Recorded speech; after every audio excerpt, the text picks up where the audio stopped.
Hi everyone, welcome to civils decode PT 365 science and tech के इस topic में आज लास्ट पार्ट है। ये ऑलरेडी हम इसके 5 पार्ट्स आई थिंक कवर कर चुके हैं। इसमें साइंस एंड टेक का पीटी 365 कंप्लीट हो जाएगा। वीडियो थोड़ा सा डिले हो गया due to some health issues. So सबसे पहली न्यूज है इसमें ऑल्टरनेटिव एनर्जी के under battery energy storage system के बारे में। Solar energy corporation of India limited के द्वारा इंडिया का सबसे बड़ा battery energy storage system Chhattisgarh में स्टार्ट किया गया है। इसको मतलब जो स्टार्ट किया गया है एक्चुअल में ये बैटरी के फॉर्म में है, मतलब एनर्जी को स्टोर करेगा। तो एनर्जी जो स्टोर होगी उसको जनरेट कैसे किया जाएगा? सन रेज के द्वारा, मतलब सोलर एनर्जी का प्रोडक्शन होगा, उसी सोलर एनर्जी को ये सिस्टम स्टोर करेगा। अब solar energy corporation of India limited जो है ये ministry of new and renewable energy के अंडर काम करती है। इससे पहले यूनियन कैबिनेट के द्वारा एक स्कीम अप्रूव की गई थी कि जितने भी battery energy storage system India में डेवलप किए जा रहे हैं उनके लिए वायबिलिटी गैप फंडिंग दी जाएगी। वायबिलिटी गैप फंडिंग या पैसा उन मतलब प्रोजेक्ट्स के लिए दिया जाता है जिनको आसानी से पैसा मुहैया नहीं हो पाता। हमारे पास देखिए एनर्जी को स्टोर करने के लिए बैटरी होती है। एनर्जी को डिफरेंट फॉर्मेट में हम स्टोर कर सकते हैं। यहाँ पे हम उन्हीं फॉर्मेट्स को देखेंगे। सबसे पहले तो मैकेनिकल एनर्जी की बात करेंगे। मैकेनिकल एनर्जी में आप यहाँ चेक कर सकते हैं, पंप्ड हाइड्रो होगा, फिर फ्लाईव्हील होगा, फिर कॉम्प्रेस्ड एयर होगा। ये सारे पैटर्न है मैकेनिकल एनर्जी के प्रोडक्शन के। इलेक्ट्रोकेमिकल जो रहेगी उसमें सेकेंडरी बैटरी को हम यूज कर सकते हैं for the storage. Secondary battery में लेड एसिड, निकल, कैडमियम को यूज कर सकते हैं। इसके अलावा सोडियम को भी आजकल यूज किया जा रहा है for the energy storage. Flow battery को भी यूज किया जाता है। अगर इलेक्ट्रिकल एनर्जी है उसको स्टोर करेंगे डबल लेयर कैपेसिटर में। यही कैपेसिटर आपके पंखे वगैरह में भी लगे होते हैं। Super conducting magnetic energy storage system बना होता है इलेक्ट्रिकल एनर्जी के लिए। केमिकल एनर्जी जो होती है उसको प्रोडक्शन के लिए हाइड्रोजन सेल भी यूज किए जाते हैं और हाइड्रोजन फ्यूल सेल को ही उसके स्टोरेज के लिए भी यूज किया जाता है। थर्मल एनर्जी जो है उसमें सेंसिबल हीट स्टोरेज को यूज किया जाता है एनर्जी को स्टोर करने के लिए। अब बैटरी एनर्जी स्टोरेज सिस्टम है क्या? देखिए बहुत सारे मतलब डिफरेंट काइंड ऑफ मेथड से हम लोग एनर्जी को प्रोड्यूस करते हैं।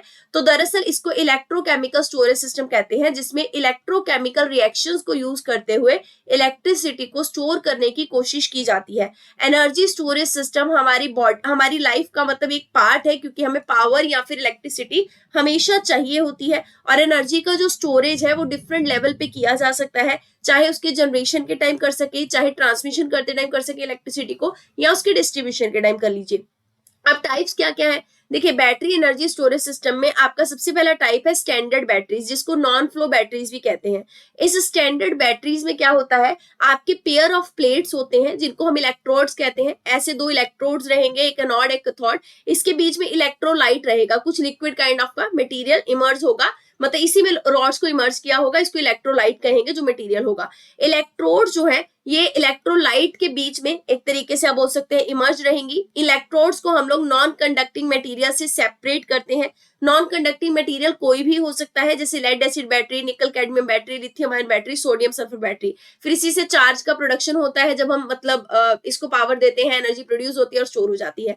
फ्लो बैटरीज की अगर बात करें तो फ्लो बैटरीज में हम लोग टैंक्स यूज करते हैं इलेक्ट्रोलाइट के, और एक मेम्ब्रेन यूज करते हैं। मतलब इलेक्ट्रोलाइट का पूरा भरा हुआ टैंक होगा, साथ में मेम्ब्रेन होगा जो कि फ्लो ऑफ इलेक्ट्रॉन्स को कंट्रोल करके रखेगा और फिर उसको पंप करेगा, ताकि इलेक्ट्रोलाइट का जो फ्लो है वो कंट्रोल किया जा सके, उस हिसाब से एनर्जी जो है उसको प्रोड्यूस किया जा सके और उसको स्टोर किया जा सके। इसमें रिडॉक्स फ्लो बैटरी और हाइब्रिड फ्लो बैटरी दो आती है। अब हाइलाइट्स क्या है स्कीम की? देखिए इसमें 4000 मेगावाट के आसपास आपका स्टोरेज सिस्टम डेवलप किया जाएगा बैटरीज का 2030-31 तक। फाइनेंशियल सपोर्ट जो दिया जाएगा वायबिलिटी गैप फंडिंग के रूप में लगभग 40% ऑफ द कैपिटल कॉस्ट रहेगा। वायबिलिटी गैप फंडिंग जैसा मैंने कहा ये वन टाइम ग्रांट के तौर पे दिया जाता है। ये उन इंफ्रास्ट्रक्चर प्रोजेक्ट को दिया जाता है जो इकोनॉमिकली तो अच्छे खासे जस्टिफाइड है, मतलब they can provide the good return, लेकिन उनको फाइनेंशियल वाइबल नहीं माना जाता या उनको फंड इजीली नहीं मिल पाते हैं। इस स्कीम में हम लोग टारगेट करेंगे कि हमें एक लेवलाइज्ड कॉस्ट ऑफ स्टोरेज जो है वो बिल्डअप करनी है। लेवलाइज्ड कॉस्ट ऑफ स्टोरेज क्या होती है? मतलब इसमें आप जो रिन्यूएबल एनर्जी को स्टोर करने की कोशिश कर रहे हैं वो अच्छे से आप स्टोर कर पाएंगे, ताकि पीक पावर जब डिमांड में आए तब आप एनर्जी स्टोर जो की हुई है उसको यूज कर सके। सो लेवलाइज्ड कॉस्ट ऑफ स्टोरेज दरअसल हमें ये बताती है कि एक बैटरी एनर्जी सिस्टम का जितना टोटल कॉस्ट है उसको हम डिवाइड कर देंगे जितना over the period of time वो अपना एनर्जी स्टोर कर सकती है। मतलब टोटल कॉस्ट हमें कितना पड़ा बैटरी एनर्जी स्टोरेज सिस्टम को एस्टेब्लिश करने का, डिवाइडेड बाय जितना ये स्टोर कर सकती है पूरे लाइफ टाइम में एनर्जी को, उससे हमारा निकल जाएगा levelized cost of storage. Minimum 85% of battery energy storage system जो प्रोजेक्ट कैपेसिटी है उसको डिस्ट्रीब्यूशन कंपनीज को बांटा जाएगा। ये वही डिस्ट्रीब्यूशन कंपनीज जो इलेक्ट्रिसिटी को डिस्ट्रीब्यूट करती हैं। इसके अलावा मिनिस्ट्री ऑफ पावर इसकी नोडल मिनिस्ट्री है। नेक्स्ट बात करेंगे लिथियम आयन बैटरी के बारे में। हाल फिलहाल में नोबेल लॉरेट और को इन्वेंटर जो लिथियम आयन बैटरी के थे, जॉन मैनिस्टर, इनका डेथ हो गया।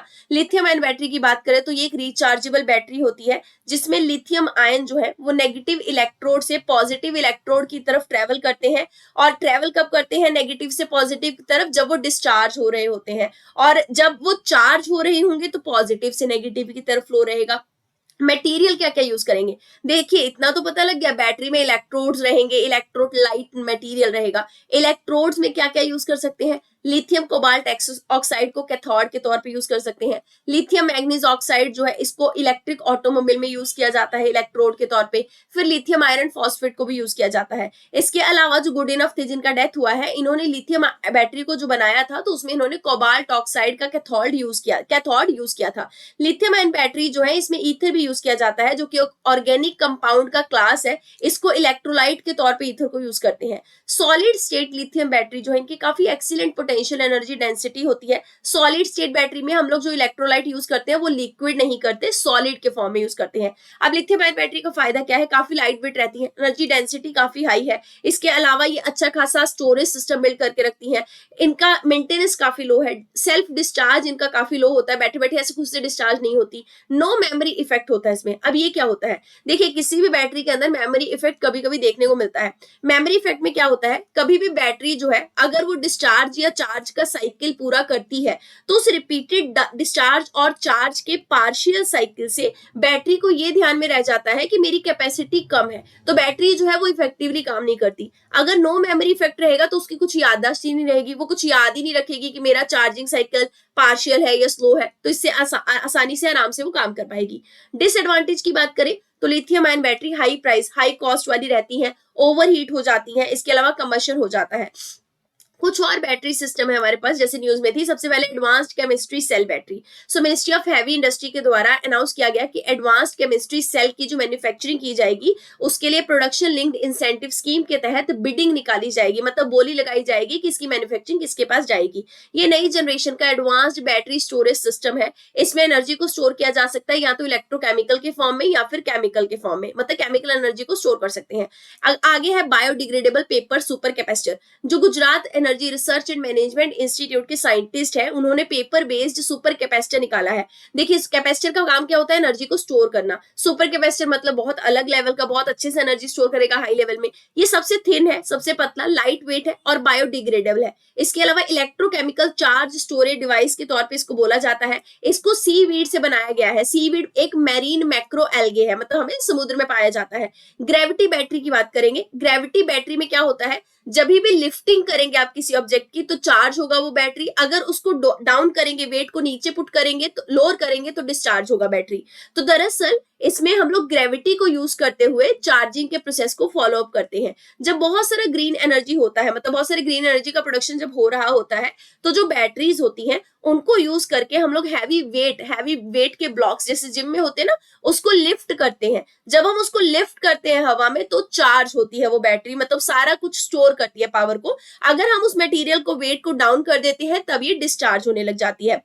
जैसे ही इलेक्ट्रिसिटी की डिमांड बढ़ जाती है तो उस टाइम पे ब्लॉक्स को एक एक करके नीचे उतारते रहते हैं, डाउन करते रहते हैं और फिर डिस्चार्ज होते होते उस एनर्जी को, इलेक्ट्रिसिटी को यूज कर सकते हैं। मतलब उस टाइम पे काइनेटिक एनर्जी जो है वो इलेक्ट्रिसिटी में कन्वर्ट हो जाती है। सोडियम आयन बैटरी के बारे में बात करेंगे। देखिए सोडियम आयन बैटरी में हम लोग सोडियम आयंस को चार्ज कैरियर के तौर पर यूज करेंगे ताकि हम लोग इलेक्ट्रिकल एनर्जी को स्टोर भी कर सकें, रिलीज भी कर सकें। सोडियम आयन बैटरी जो है वो आजकल में लिथियम आयन बैटरी का सब्सटीट्यूट है, बिकॉज लिथियम आयन बैटरी में जो लिथियम यूज करते हैं ना, that is not easily available. हमारे यहाँ के केस में सोडियम तो इमेंसली अवेलेबल है। So lithium ion battery can be, मतलब इसका ये सब्स्टिट्यूट हो सकती है सोडियम आयन बैटरी। इसके अलावा इनका लो कॉस्ट है। जब हम सोडियम आयन बैटरी को देखते हैं, सोडियम रिसोर्सेज काफी ज्यादा है हमारे आसपास। सिग्निफिकेंस की बात करें तो अच्छा खासा टेम्परेचर वेरी भी कर रहा हो तब भी ये बैटरी जो है वो सस्टेन कर जाती है, स्टोर कर सकती है और 0 वोल्टेज स्टेज में भी ये ट्रांसपोर्ट कर सकती है इलेक्ट्रिसिटी को। अब बात करेंगे स्मॉल मॉड्यूलर रिएक्टर्स के बारे में। चाइना ने वर्ल्ड का सबसे पहला 4th जनरेशन न्यूक्लियर रिएक्टर जो है उसको लॉन्च किया है। इसमें स्मॉल मॉड्यूलर रिएक्टर का डिजाइन यूज किया गया है। देखिए चौथी जनरेशन का ये जो न्यूक्लियर रिएक्टर है इसमें गैस को यूज करेंगे हम लोग न्यूक्लियर रिएक्टर को कूल या फिर ठंडा करने के लिए, जबकि जो आपके कन्वेंशनल पावर प्लांट होते थे उसमें हम लोग प्रेशराइज्ड वाटर को यूज करते थे न्यूक्लियर पावर प्लांट को ठंडा करने के लिए। स्मॉल मॉड्यूलर रिएक्टर में क्या होगा, ये एडवांस्ड न्यूक्लियर रिएक्टर है जिनकी पावर जनरेशन कैपेसिटी 30 मेगावाट से 300 प्लस मेगावाट के आसपास है। स्मॉल मॉड्यूलर रिएक्टर के वर्ड्स को तोड़ के देखिए, स्मॉल माने जितना आपका आमतौर पे कन्वेंशनल न्यूक्लियर पावर रिएक्टर का साइज होता है ना, इसका स्मॉल वाले का साइज उससे काफी ज्यादा छोटा होगा फिजिकली। मॉड्यूलर की बात करेंगे, मॉड्यूल्स तो पता है ना आपको, मॉड्यूल जैसे होते हैं ना, जैसे हम मदरबोर्ड को जोड़ना है तो मॉड्यूल बाय करेंगे, फिर मदरबोर्ड के मतलब उसपे सबको जोड़ के एक मॉड्यूल, अलग अलग मॉड्यूल्स को यहाँ पे पुट करके एक मदरबोर्ड बना देंगे। तो मॉड्यूल में क्या है, जो आपके कंपोनेंट्स वगैरह होते हैं इनको फैक्ट्री असेंबल्ड तौर पे पिक किया जाता है, फिर लोकेशन पे भेज दिया जाता है छोटे छोटे मतलब कंपोनेंट को, फिर वहां पे जाके रिएक्टर को लोकेशन पे ही इंस्टॉल किया जाता है। रिएक्टर्स की बात करें तो न्यूक्लियर फिजन जो है प्रॉपर्टी वो यूज करेगा, इसलिए रिएक्टर है। टाइप्स क्या क्या होते हैं स्मॉल मॉड्यूलर रिएक्टर के, देखिए एक तो होता है land based water cooled small modular reactor, जिसमें हम लोग water cooled small modular reactor में प्रेशराइज्ड वाटर टेक्नोलॉजी को यूज करते हैं कूलिंग के लिए। फिर मैरीन बेस्ड वाटर रिएक्टर होते हैं जिसमें हम लोग समुद्र के अंदर इंस्टॉल करते हैं शिप्स के आसपास इन रिएक्टर्स को। फिर high temperature gas cooled reactor होते हैं स्मॉल मॉड्यूल में। इसके अलावा liquid metal cooled fast neutron spectrum small module reactor होते हैं, जिसमें अलग अलग तरीके के कूलिंग ऑप्शन होते हैं हमारे पास, जैसे सोडियम यूज कर लिया, हीलियम यूज कर लिया, लेड यूज कर लिया। मोल्टन सॉल्ट रिएक्टर की बात करेंगे, इसमें हम लोग लॉन्ग फ्यूल साइकिल्स जो है उसको सेवरल इयर्स तक चलाते रहते हैं और एनर्जी प्रोड्यूस करते रहते हैं। माइक्रो रिएक्टर की बात करेंगे, इसमें कूलेंट के तौर पे हम light water, helium, liquid metal सबको यूज करते हैं। अब बात करेंगे एडवांटेज क्या है स्मॉल मॉड्यूलर रिएक्टर का। देखिए स्मॉल है, फैक्ट्री में से कंपोनेंट को उठाइए और लोकेशन पे ले जाके इंस्टॉल कर दीजिए, है ना, तो स्केलेबल है, एडेप्टेबल है। लॉन्गर रीफिलिंग इंटरवल है, मतलब कि आपको बार बार इसको फ्यूल देने की जरूरत नहीं पड़ेगी, 3 से 7 साल के बीच में आपको इसको रीफ्यूलिंग करना पड़ेगा, जबकि जो ट्रेडिशनल न्यूक्लियर पावर रिएक्टर है ना उसमें 1 से 2 साल के अंदर आपको फ्यूलिंग करनी पड़ती है। डिजाइन काफी कॉम्पैक्ट है, सेफ्टी काफी ज्यादा हाई है इसकी, इकोनॉमिकली काफी ज्यादा वाइबल है। इंटरनेशनल न्यूक्लियर लायबिलिटी कन्वेंशन की बात करेंगे, वियना कन्वेंशन और civil liability for nuclear damage 1963 में आई थी। इसके अलावा एक है कन्वेंशन और supplementary compensation for nuclear damage, यानी कि अगर न्यूक्लियर डैमेज होता है उससे लोगों को नुकसान होता है उसका कॉम्पनसेशन देना, 1997 में आई थी। फिर एक पेरिस कन्वेंशन है न्यूक्लियर एनर्जी को लेकर, 1960 में आई थी। देखिए साल ध्यान रख सकते हैं, क्रोनोलॉजी पे क्वेश्चन पूछा जा सकता है। ज्वाइंट प्रोटोकॉल होता है एक, जिसमें हम लोग वियना कन्वेंशन और पेरिस कन्वेंशन को सप्लीमेंट करने के लिए रूल निकालते हैं, 1988 में आया था। फिर ब्रुसेल सप्लीमेंट्री कन्वेंशन है, ये पेरिस कन्वेंशन के सप्लीमेंट के तौर पे 1963 में आई थी। नेट एनर्जी गेन की बात करेंगे, यूएस के साइंटिस्ट के द्वारा net energy gain nuclear fusion के रिएक्शन में देखा गया है सेकेंड टाइम।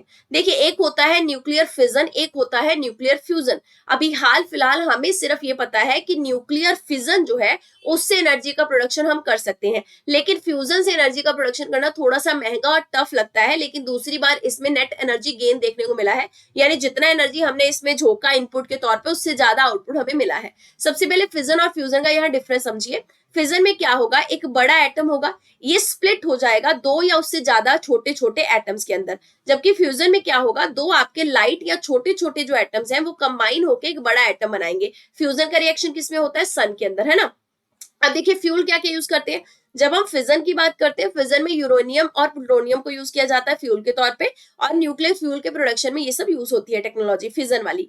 फ्यूजन में हम लोग हाइड्रोजन को एज अ फ्यूल यूज करते हैं और हीलियम इसका बाय प्रोडक्ट निकलता है। सो न्यूक्लियर फ्यूजन को यहाँ पे अब एक्सप्लेन भी किया गया है कि 2 लाइट एटॉमिक न्यूक्लियर को यूज करके कंबाइन किया जाता है एक सिंगल हैवियर न्यूक्लियर बनाने के लिए। उस टाइम पे हाई एनर्जी जो है वो प्रोड्यूस होती है। ये प्लाज्मा हॉट चार्ज गैस का जो स्टेट ऑफ मैटर होता है उसमें ये कंडीशन पैदा होती है। देखिए हम सबको पता है कि there are 4 stages of matter, solid, liquid, gas और लास्ट वन इज प्लाज्मा। तो जो प्लाज्मा स्टेट ऑफ मैटर है उसमें आपका न्यूक्लियर फ्यूजन जो है रिएक्शन वो देखने को मिल सकता है। फ्यूजन में 2 पॉजिटिव न्यूक्लियाई जो है वो एक दूसरे के बिल्कुल पास आते हैं लेकिन एक दूसरे को रिपेल करते हैं। जब ये रिपेल करते हैं तो उस फिनोमिना को कहते हैं कूलम बैरियर। जब ये बैरियर ओवरकम हो जाएगा, मतलब ये रिपेल करना एक दूसरे को छोड़ देंगे और कंबाइन हो जाएंगे, वो बैरियर जैसे ही ओवरकम होगा तो एनर्जी जो है वो प्रोड्यूस होगी। लेकिन इस बैरियर को ओवरकम करने के लिए भी तो एनर्जी देनी पड़ेगी ना। सो इस बैरियर को ओवरकम करने के लिए हम जो एनर्जी देते हैं, कई बार वो एनर्जी हम ज्यादा दे देते हैं और जो प्रोडक्शन होता है एनर्जी का आउटपुट में वो कम होता है, इसलिए हम कहते हैं कि न्यूक्लियर फ्यूजन हमारे लिए बेनिफिशियल नहीं है। लेकिन अब हमने क्या बोला, नेट एनर्जी गेन देखने को मिला है, मतलब जितना इनपुट हमने दिया इस कूलम बैरियर को ओवरकम करने के लिए वो कम था, आउटपुट में हमें एनर्जी ज्यादा मिली है। सो ये जो एनर्जी है एक्चुअल में बैरियर को ओवरकम करने के लिए, ये जितनी हम कम देंगे, जितना जल्दी ये बैरियर ओवरकम होगा, उतना आउटपुट हमारा अच्छा रहेगा। न्यूक्लियर फ्यूजन का फायदा क्या है, ये क्लीन और सेफ पावर है। इसके अलावा इसमें हम लोग जितना fuel fossil fusion fuel use करेंगे, वो जितना आज के टाइम में हम यूज करते हैं फॉसिल फ्यूल, उसका केवल 10% या केवल 1/10 है। हाइड्रोजन काफी अवेलेबल है हमारे पास एबंडेंस में, जिसको एज अ फ्यूल हमें यूज करना है न्यूक्लियर फ्यूजन के रिएक्शन में। नेट एनर्जी गेन की बात करेंगे। नेट एनर्जी गेन क्या है, देखिए नेट एनर्जी गेन का मतलब जैसा मैंने आपको बोला कि जितना कंज्यूम कर रहा है एनर्जी कोई भी रिएक्टर, जब एनर्जी को प्रोड्यूस करना है, वो कंजम्पशन उसका कम करे, हमें आउटपुट के तौर पे एनर्जी को ज्यादा प्रोड्यूस करके दे। सो न्यूक्लियर फ्यूजन के प्रोसेस में एनर्जी ज्यादा जनरेट होनी चाहिए as compare to it is being consumed. ठीक है, इंडिया हमारा international thermo nuclear experimental reactor project का भी हिस्सा है। ये जो प्रोजेक्ट है इसमें हम लोग नेट एनर्जी गेन के ऊपर ही काम कर रहे हैं, ताकि फ्यूजन रिएक्टर जो है उनको प्रैक्टिकल बनाया जा सके।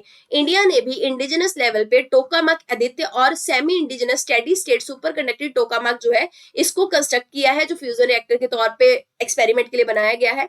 फिर अगर बात करें international thermo nuclear experimental reactor की, तो इसका मेन पर्पस यही है कि न्यूक्लियर फ्यूजन से एनर्जी को प्रोड्यूस करना as a clean green source of energy. ये फ्रांस के अंदर लोकेटेड है, जिसमें China, European Union, India, Japan, Korea, Russia और यूएसए ने पार्टिसिपेट किया है। इसमें सबसे बड़ा वर्ल्ड का सबसे लार्जेस्ट टोकामक हम बिल्ड करने की कोशिश कर रहे हैं। अब ये टोकामक क्या है, टोकामक जो है ये वो प्रिंसिपल है जो सन के अंदर ऑपरेट करता है। मैंने आपको बोला ना कि सन के अंदर न्यूक्लियर फ्यूजन ही होता है, सन और स्टार्स के अंदर न्यूक्लियर फ्यूजन का जो प्रोसेस होता है, जो प्रिंसिपल से प्रोसेस होता है, उसको टोकामक कहते हैं। इसलिए हम लोगों ने वर्ल्ड का सबसे लार्जेस्ट टोकामक फ्रांस के अंदर बिल्ड कर रखा है, जहां पे हम लोग फ्यूजन के एक्सपेरिमेंट को करके देखते हैं। अब बात करेंगे इससे रिलेटेड डेवलपमेंट की। जूलियस रॉबर्ट ओपेनहाइमर के बारे में, इनके बारे में मूवी भी आई थी। ये रिनोन्ड अमेरिकन फिजिस्ट थे एक्चुअल में। इनका मेन रोल था मैनहट्टन प्रोजेक्ट के डेवलपमेंट में। मैनहट्टन प्रोजेक्ट क्या है, देखिए अमेरिका के द्वारा जो functional atomic weapon world war 2 के दौरान बनाया गया था, उस प्रोजेक्ट को नाम दिया गया मैनहट्टन प्रोजेक्ट। इनकी जो रिसर्च थी, इसी से कहा जाता है सबसे पहले न्यूक्लियर बॉम्ब जो है उनका डेवलपमेंट या फिर उनका इन्वेंशन हुआ था।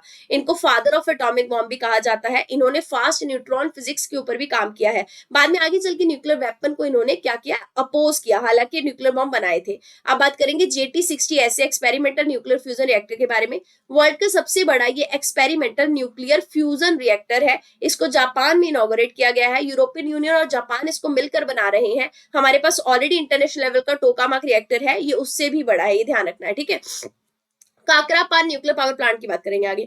फर्स्ट सबसे बड़ा इंडिजिनस 700 मेगावाट की कैपेसिटी का जो न्यूक्लियर पावर प्लांट है इंडिया के अंदर, वो गुजरात में डेवलप किया गया है, स्टार्ट कर दिया गया है। ये सबसे largest indigenous nuclear power reactor है हमारा अभी तक का। इसको nuclear power corporation of India limited के द्वारा बनाया गया है। Nuclear power corporation of India limited department of atomic energy के अंदर काम करती है। इसमें प्रेशराइज्ड हैवी वाटर रिएक्टर को हमने यूज किया है। देखिए ये सारे जो heavy water reactor, light water reactor, ये डिपेंड करता है नाम न्यूक्लियर रिएक्टर का किस चीज के ऊपर, कि उसमें हम लोगों ने कूलेंट और मॉडरेटर क्या क्या यूज किए हैं। ठीक है, सो एक चीज ध्यान रखेंगे, 2020 में इसने अपनी सबसे पहली क्रिटिकलिटी जो है उसको मतलब अचीव किया था। क्रिटिकलिटी क्या होती है, कोई भी न्यूक्लियर रिएक्टर है कैसे काम करता है, फिजन का जो प्रोसेस है कैसे काम करेगा, एक बड़ा एटम होगा वो दो छोटे एटम में स्प्लिट होगा, ये आगे चल के एक बड़े एटम को और तोड़ेंगे और आगे चल के ये चेन प्रोसेस से टूटता चला जाएगा, है ना।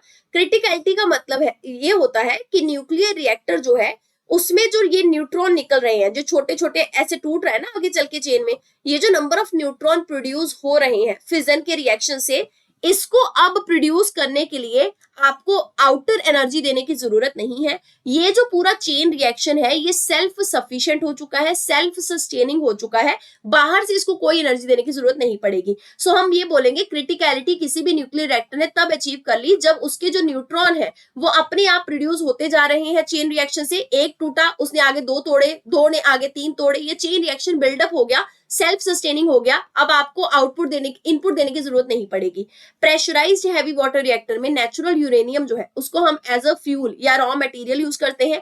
हैवी वाटर को एज अ मॉडरेटर यूज करते हैं। मॉडरेटर की जरूरत पड़ेगी, अब जैसा मैंने आपको बोला चेन रिएक्शन बन गया ना कि एक एटम से ये दो टूटे, आगे इसने भी तोड़ा और फिर दो बने, ऐसे करके ये चेन रिएक्शन अगर मान के चलिए अनकंट्रोल्ड हो जाए तो हम मॉडरेट करेंगे ना, कंट्रोल करने की कोशिश करेंगे, इसलिए हैवी वाटर को एज अ मॉडरेटर यूज करेंगे। काकरापर 4 जो है इसने हाल फिलहाल में क्रिटिकलिटी को अटेन किया है। ये 16 indigenous pressurised heavy water reactor में से हमारा एक है और इसको कंट्री में 700 मेगावाट की कैपेसिटी के आसपास से एनर्जी जनरेशन के लिए सेटअप किया गया है। न्यूक्लियर पावर की इंडिया में बात की जाए तो इंडिया का करंटली जो प्लेस है, मतलब देखिए 3 स्टेज न्यूक्लियर प्रोग्राम होता है ना, हम अभी तक सेकंड स्टेज पे ही पहुंचे हैं न्यूक्लियर पावर प्रोग्राम के, और काकरापर न्यूक्लियर पावर प्लांट जो है वो हमारा सेकंड स्टेज का न्यूक्लियर पावर रिएक्टर है। इंडिया का 3 stage nuclear programme Homi Bhabha जो है उनके द्वारा इन्विजन किया गया था। इसमें उन्होंने बोला था कि 3 स्टेजेस के हिसाब से हम लोग ग्रो करते करते इंडिया में न्यूक्लियर पावर का प्रोडक्शन करेंगे, और यूरेनियम सोर्स हमारे पास इतना है नहीं, है ना, यूरेनियम का प्रोडक्शन इंडिया में इतना नहीं होता है, इसी वजह से हमने 3 स्टेजेस का ये प्रोग्राम बनाया था। सबसे पहले बात करेंगे स्टेज 1 की। स्टेज 1 में हम क्या करने वाले थे, जो हमारे पास नेचुरल यूरेनियम अवेलेबल है हम उसको यूज करते, उस नेचुरल यूरेनियम से एक तो इलेक्ट्रिसिटी प्रोड्यूस करते, दूसरा इसी से हम प्रोड्यूस करते प्लूटोनियम। जो हमने प्लूटोनियम प्रोड्यूस कर लिया, हम स्टेज 2 में उसी प्लूटोनियम को यूज करते और साथ में थोरियम, थोरियम तो हमारे पास मोनेजाइट सैंड में मिलता है केरला के आसपास, है ना, ये थोरियम को साथ में इनपुट के तौर पे देते, इसको बोलते हैं हम लोग ये फास्ट ब्रीडर रिएक्टर है। इससे इलेक्ट्रिसिटी प्रोड्यूस होती, साथ ही साथ इससे हमारे पास जो आउटपुट में निकलता वो प्लूटोनियम भी निकलता, जो बैक फिर से इसी में इनपुट के तौर पे यूज हो जाता। साथ में इससे हमारे पास आउटपुट में इलेक्ट्रिसिटी के अलावा निकलेगा थोरियम, तो हम थोरियम को फिर आगे स्टेज 3 वाले में यूज करते। तो अभी थोरियम बेस्ड रिएक्टर जिसमें केवल थोरियम को एज अ इनपुट यूज करके एनर्जी प्रोड्यूस किया जाएगा, ये अभी तक हमने डेवलप नहीं किया है, लेकिन आगे चल के हम कर लेंगे। स्टेज 3 में हम लोग थोरियम को एज अ इनपुट यूज करेंगे और हमारे पास इलेक्ट्रिसिटी प्रोड्यूस होगा, साथ में इसका जो आउटपुट निकलेगा वो होगा यूरेनियम 233। इसी यूरेनियम 233 को हम लोग बैक में इनपुट देके स्टेज 3 में फिर से यूज करेंगे इलेक्ट्रिसिटी प्रोडक्शन के लिए। तो ये 3 स्टेजेस है जिसमें हमने क्या किया, एक साइकिल का आउटपुट दूसरे साइकिल के इनपुट में यूज कर लिया। क्यों कर रहे हैं हम ऐसा, क्योंकि न्यूक्लियर रिएक्टर या फिर न्यूक्लियर एनर्जी के प्रोडक्शन में जो वेस्ट जनरेट होता है, रेडियो एक्टिव वेस्ट उसको बोलते हैं, वो काफी ज्यादा डेंजरस होता है। लेकिन इस केस में हम ये देख पा रहे हैं कि जो भी वेस्ट भी निकल रहा है उसको भी हम दोबारा से रीयूज कर ले रहे हैं, रिसाइकल कर ले रहे हैं, इसलिए हमारे पास ये न्यूक्लियर एनर्जी का जो पूरा स्टेजेस का साइकिल बना ना, ये काफी ज्यादा एफिशिएंट बना। ये 3 स्टेजेस आपको जो है वो ध्यान रखना है, अभी तक हम सेकेंड स्टेज वाला ही अचीव कर पाए हैं। अब रिलेटेड डेवलपमेंट की बात करेंगे, यूरेनियम एनरिचमेंट की बात करते हैं। सबसे पहले इंटरनेशनल एटॉमिक एनर्जी एजेंसी के हिसाब से ईरान ने न्यूक्लियर एनर्जी से जो वेपन बनाए जा रहे हैं उसके अपने स्टॉक को एक्सपैंड कर लिया है, और इसमें न्यूक्लियर वेपन बनाने के लिए ईरान ने यूरेनियम का यूज किया है। वेपन ग्रेड यूरेनियम इन्होंने यूज किया है, मतलब जो नॉर्मल यूरेनियम रॉ मटेरियल के तौर पे हमें मिलता है उसको वेपन के रूप में अपग्रेड कर दिया, इस तरीके से समझिए। मतलब हम ये कह सकते हैं हमारे पास जो यूरेनियम ईरान ने यूज किया है वेपन बनाने के लिए वो यूरेनियम 235 है, और 90% तक उसमें एनरिचमेंट है यूरेनियम का। अब आपको ये कैसे समझ लगेगा, इसको यहां से पहले समझिए। देखिए यूरेनियम एनरिचमेंट का प्रोसेस क्यों हम करते हैं, क्योंकि हमारे पास जो यूरेनियम नेचर में मिलता है उसमें केवल यूरेनियम 235 का 0.7% हिस्सा ही मिलता है, तो हमें यूरेनियम 235 जो है उसको बनाने के लिए एनरिचमेंट करना पड़ता है। सो नेचुरली 99.27% का यूरेनियम 238 के फॉर्म में है, लेकिन हमें चाहिए यूरेनियम 235 का आइसोटॉप, तो हम एनरिचमेंट करेंगे। इसलिए हम यहाँ कह रहे हैं कि 90% से अबव का एनरिचमेंट यूरेनियम 235 का यूज किया गया है ईरान के अंदर वेपन बनाने के लिए। यूरेनियम एनरिचमेंट वो प्रोसेस है जिसमें हम लोग इफेक्टिव न्यूक्लियर फ्यूल जो है वो डिवेल्प करते हैं, जिसमें हम माइंड यूरेनियम होता है उसको, उसकी कैपेसिटी को, उसकी एफिशिएंसी को एनरिच करते हैं, उसमें यूरेनियम 235 के परसेंटेज को इंक्रीज करके। सबसे ज्यादा most of the nuclear reactor जो हमारे पास आसपास मिलते हैं वो जो इलेक्ट्रिसिटी प्रोड्यूस करते हैं वो एफिशिएंटली तभी प्रोड्यूस करते हैं जब उसमें यूरेनियम 235 होता है। क्योंकि ये नेचुरली कम है तो हम इसको क्या करते हैं, मॉडिफाई करके इसमें एनरिचमेंट कर देते हैं।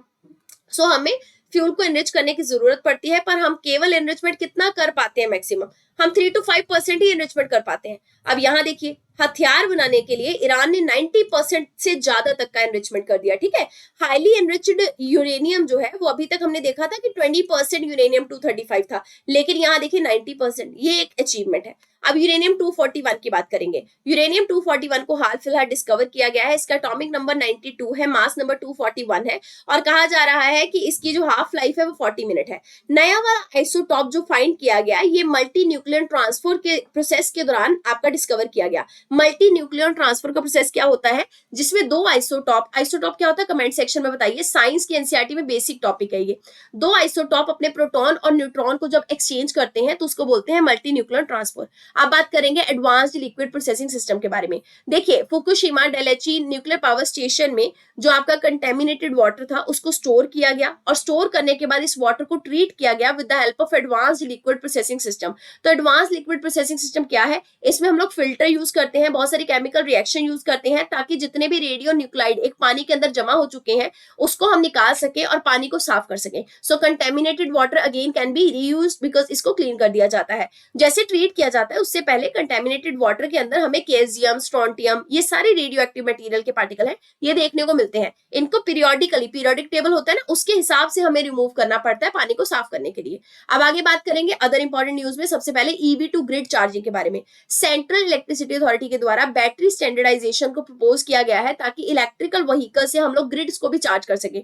अब इतना तो समझ आता था कि पेट्रोल पंप के आसपास चार्जिंग स्टेशन लगाए जाएंगे और ग्रिड से आपका चार्ज होगा इलेक्ट्रिकल व्हीकल, लेकिन ये उल्टा है। ईवी से भी आप ग्रिड को चार्ज कर सकते हैं रिवर्स में, ये चीज ध्यान रखेंगे। इलेक्ट्रिकल व्हीकल जो है दरअसल उसमें स्मार्ट चार्जिंग का प्रोसेस रहता है। स्मार्ट चार्जिंग बाई डायरेक्शनल होती है, मतलब व्हीकल खुद को चार्ज भी कर सकता है ग्रिड से और रिवर्स में अपनी चार्जिंग दे भी सकता है किसी को। सो सेंट्रल इलेक्ट्रिसिटी अथॉरिटी को इलेक्ट्रिसिटी सप्लाई एक्ट 1948 के तहत स्टैब्लिश किया गया था। बाद में 2003 को इस एक्ट को अमेंड कर दिया गया।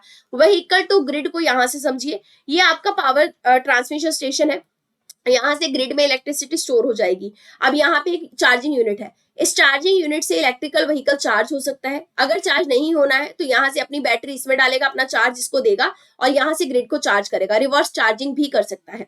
अब बात करेंगे फिजन मॉलिबेडनम 1999 के बारे में। मॉलिबेडनम 99 का प्रोडक्शन फैसिलिटी हाल फिलहाल में Trombay campus Bhabha atomic research centre में इनॉग्रेट किया गया।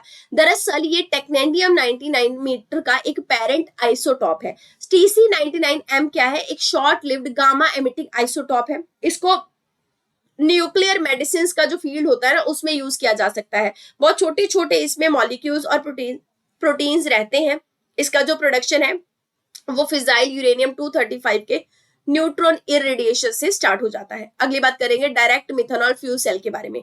देखिए कोबाल्ट और प्लेटिनम का जो एलॉय है उसको मैग्नीज के साथ जब डोप किया गया या उसकी जब कोटिंग की गई तो उसमें पाया गया कि ये काफी इफेक्टिव कैटालिस्ट साबित हो रहा है in the direct methanol fuel cell. मतलब मिथेनॉल से जो फ्यूल सेल बन के इलेक्ट्रिसिटी प्रोड्यूस होती है उसमें ये कैटलिस्ट बन सकता है। अब ये डायरेक्ट मिथेनॉल फ्यूल सेल क्या है, कुछ नहीं है, इलेक्ट्रोकेमिकल एनर्जी कन्वर्जन डिवाइस है जिसमें डायरेक्टली हम लोग लिक्विड मिथेनॉल जो होता है उससे इलेक्ट्रिकल एनर्जी या फिर एनर्जी को बिल्डअप कर लेते हैं। DMFC में high energy density, high efficiency होती है। ये काफी कम टेम्परेचर पे सेफ है, ऑपरेट करने के लिए आग वगैरह नहीं लगती है।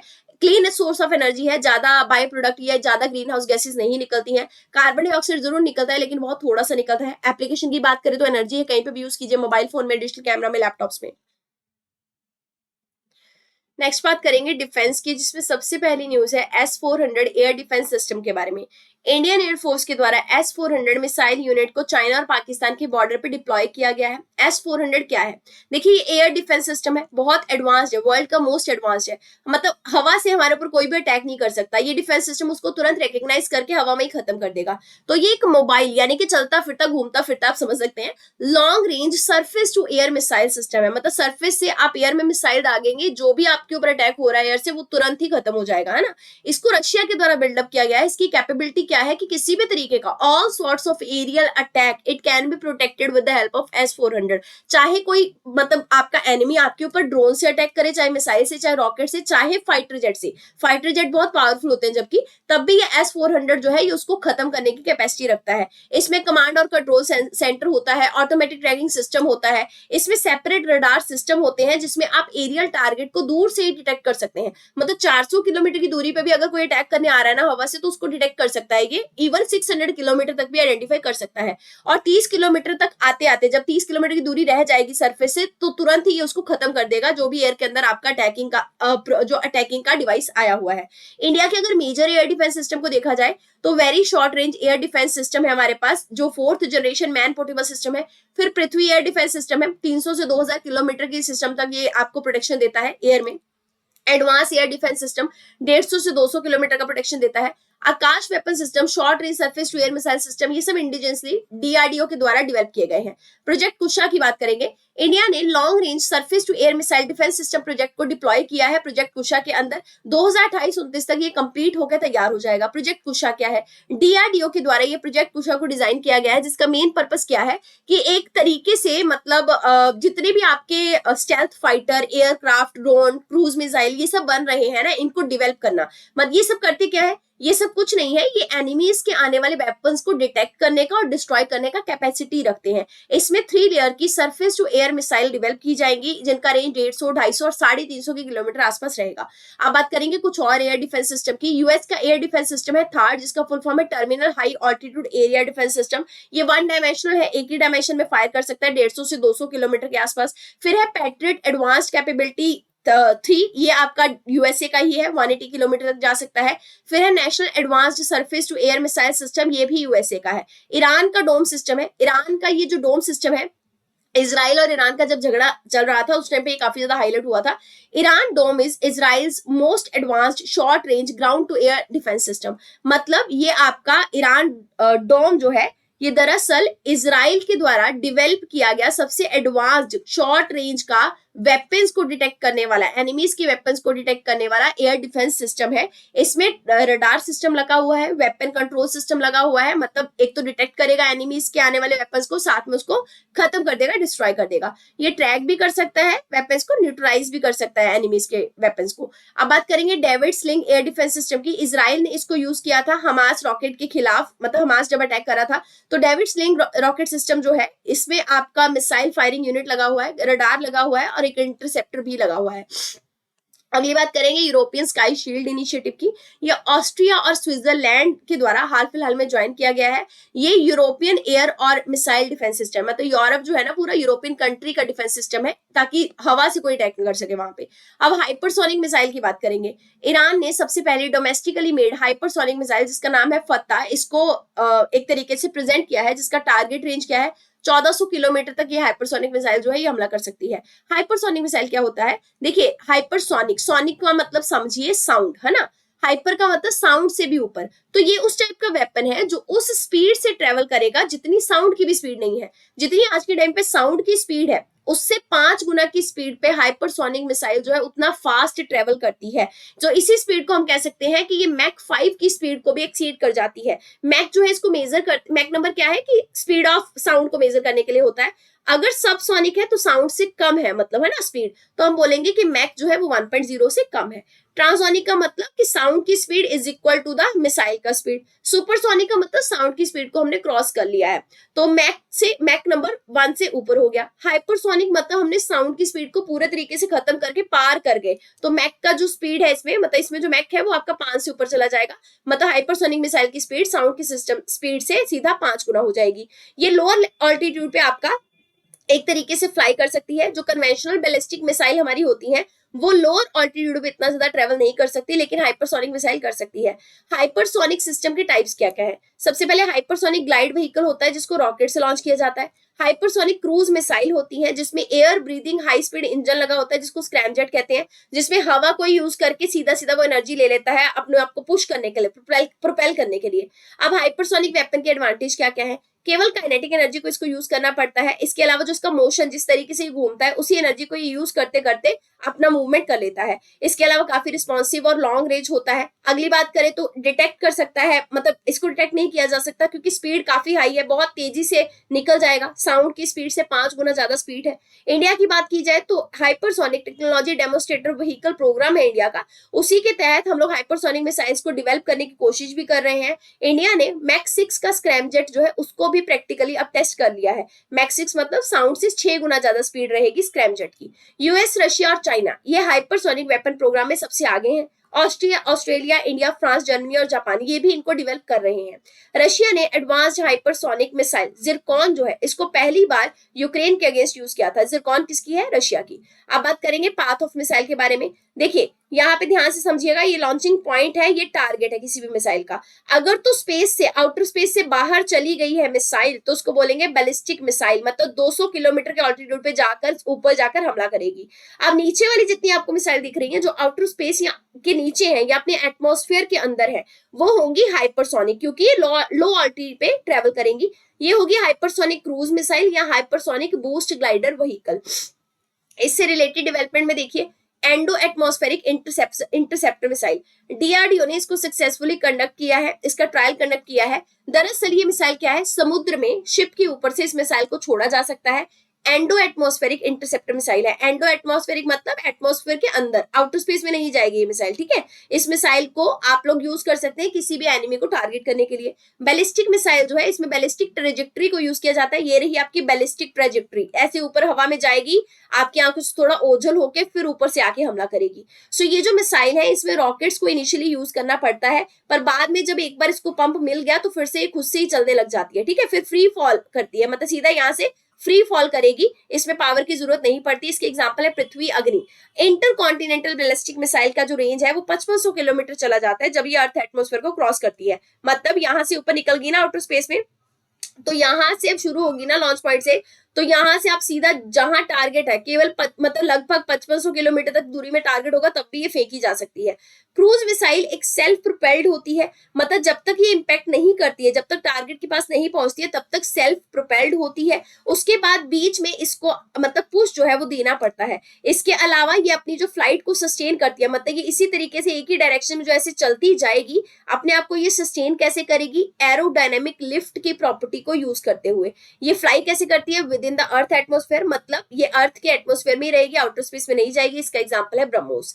अब हम बात करेंगे कुछ और मिसाइल्स की जो न्यूज में थी। सबसे पहले प्रलय बैलिस्टिक मिसाइल, इंडिया ने इसको टेस्ट किया है, डीआरडीओ ने डेवलप किया है। 150 से 500 किलोमीटर की रेंज है। ये शॉर्ट रेंज बैलिस्टिक मिसाइल है, सरफेस टू सरफेस इसको फायर कर सकते हैं।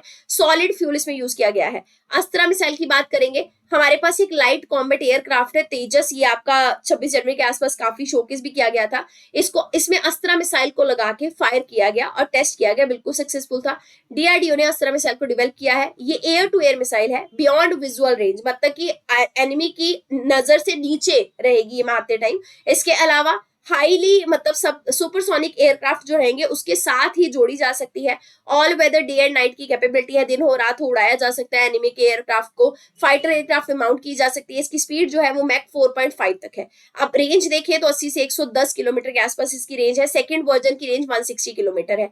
अगली बात करेंगे spike non light of site anti tank guide missile के बारे में। इंडियन एयरफोर्स के द्वारा इजराइल की ये मिसाइल रिसीव की गई है, तो इजराइल की मिसाइल का नाम है स्पाइक। सो दरअसल इसमें मतलब इसको इंटीग्रेट किसके साथ किया जाएगा, रशिया के MI-17V5 हेलीकॉप्टर्स है उसी में इस मिसाइल को लगाया जाएगा। सो 6th जनरेशन की ये स्पाइक मिसाइल है। ये एनिमी के टारगेट्स को छुप कर हवा में मतलब लॉन्ग रेंज पे ध्वस्त कर सकती है।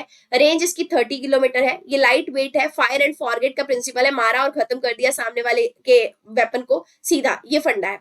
अब बात करेंगे ड्रोन्स की या फिर एयरक्राफ्ट की जो न्यूज में थे। सबसे पहले ड्रोन्स या अनमैन्ड एरियल व्हीकल देखते हैं। पहला है tactical airborne platform for aerial surveillance beyond horizon, जिसको तपस BS-201 कह रहे हैं।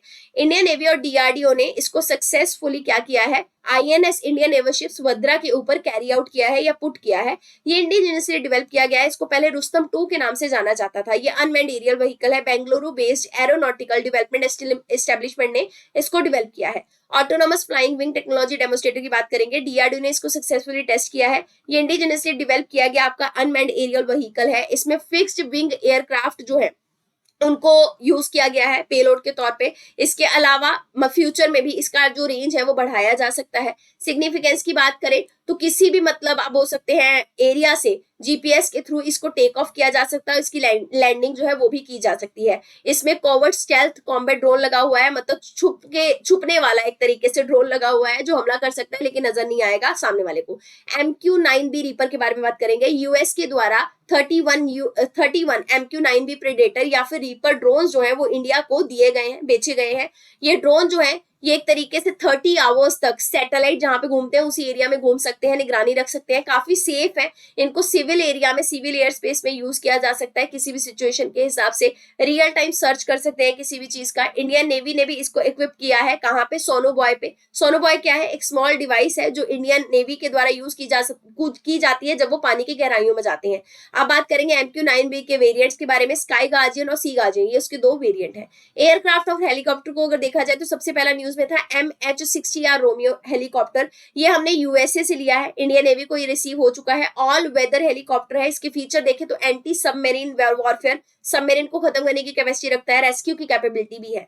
ध्रुव एडवांस लाइट हेलीकॉप्टर की बात करेंगे, गवर्नमेंट रेगुलेटरी बॉडी ने इसके लिए सेफ्टी अपग्रेड निकाले हैं। ये multi role multi mission helicopter है, एक तरीके से सिविल और मिलिट्री दोनों रोल जो है उनके लिए यूज किया जाता है। इसको हिंदुस्तान एरोनॉटिकल लिमिटेड ने बनाया था। अब बात करेंगे लाइट कॉम्बैट एयरक्राफ्ट तेजस के बारे में। इससे 7 साल इंडियन एयरफोर्स में कंप्लीट कर लिए हैं। ये 4.5 जनरेशन का all weather multi role fighter aircraft है, जिसकी कैपेबिलिटी जो है वो काफी हाई है। मतलब चाहे ग्राउंड से अटैक कीजिए, चाहे शिप से अटैक कीजिए, कहीं से भी इसको रख के अटैक किया जा सकता है। इसको एरोनॉटिकल डेवलपमेंट एजेंसी ने बनाया है, साथ में हिंदुस्तान एरोनॉटिकल लिमिटेड जो है उसने भी योगदान दिया है। अब बात करेंगे लाइट कॉम्बैट हेलीकॉप्टर प्रचंड के बारे में। आर्मी ने सक्सेसफुली इसमें रॉकेट जो है उसको टेस्ट किया रख के, और इसको फियर्स कहा जाता है एक तरीके से, प्रचंड का मतलब होता है फियर्स। इसको इंडियन एयरफोर्स में 2022 में इंडक्ट किया गया था। अब एक तो तेजस है, एक प्रचंड है, डिफरेंस क्या है यहाँ ध्यान से देखिए। लाइट कॉम्बैट हेलीकॉप्टर प्रचंड जो है इसको इंडिजिनसली डेवलप किया गया, ये मल्टी रोल हेलीकॉप्टर है आपका कॉम्बैट हेलीकॉप्टर। इसके अलावा ये इकलौता अटैक हेलीकॉप्टर है वर्ल्ड का जो कि आपका 5000 मीटर का जो हाइट है ऑल्टीट्यूड, उसमें लैंड भी कर सकता है जाके और वहां से टेक ऑफ भी कर सकता है। वरना इतनी हाइट पे जाकर लड़ाई करना, लैंड करना, टेक ऑफ करना बहुत टफ होता है। तो हम ऐसे वाले कॉम्बैट हेलीकॉप्टर बना रहे हैं कि आगे चल के सियाचिन के आसपास भी हमें बहुत ज्यादा फायदा हो पाए, है ना। इसके अलावा ये एयर टू ग्राउंड और एयर टू एयर मिसाइल भी अपने साथ कैरी कर सकता है। इसमें शक्ति इंजन को यूज किया गया है। सबमरीन और शिप्स की बात करेंगे, सबसे पहले है प्रोजेक्ट 75 इंडिया, जिसको प्रोजेक्ट 75I कह रहे हैं। इससे पहले प्रोजेक्ट 75 के अंडर हम सबमरीन बना रहे थे, अब है प्रोजेक्ट 75I। ये 30 ईयर्स सबमरीन को बनाने वाला एक बिल्डिंग प्लान है, 2030 में ये खत्म होगा। इसमें हम लोग क्या कर रहे हैं, फॉरेन के साथ कोलैबोरेट करके इंडिजिनस लेवल पे सबमरीन बनाने की कोशिश कर रहे हैं। इसके अंदर हम लोग बहुत सारी सबमरीन बनाएंगे, उनके नाम रखेंगे। इससे पहले जो प्रोजेक्ट 75 था उसके अंडर हमने कालवरी, खांदेरी, करंज, वागीर और वेला, ये सारी सबमरीन बनाई थी। अब प्रोजेक्ट 75I में हम लोग 6 कन्वेंशनल सबमरीन बनाएंगे। इसके अलावा एयर इंडिपेंडेंट प्रोपल्शन सिस्टम को भी यूज करेंगे। मतलब सबमरीन जब पानी में जाती है ना, तो हम उसको इस तरीके से डेवलप करेंगे कि पानी में काफी लंबे समय तक वो सर्वाइव कर सके। एयर इंडिपेंडेंट प्रोपल्शन सिस्टम उसमें यूज किया जाएगा। INS इम्फाल की बात करेंगे, ये हमारा इंडिजिनस विशाखापट्टनम क्लास का स्टेल्थ गाइड मिसाइल डिस्ट्रॉयर है। प्रोजेक्ट 15B का ये हिस्सा है। देखिए हम लोग indigenous Visakhapatnam class stealth guide missile destroyer जो बना रहे थे ना, इसमें हम लोग को 4 ऐसे मतलब शिप बनाने थे। 3 हम मतलब ये तीसरा शिप है, चौथा अभी बनेगा।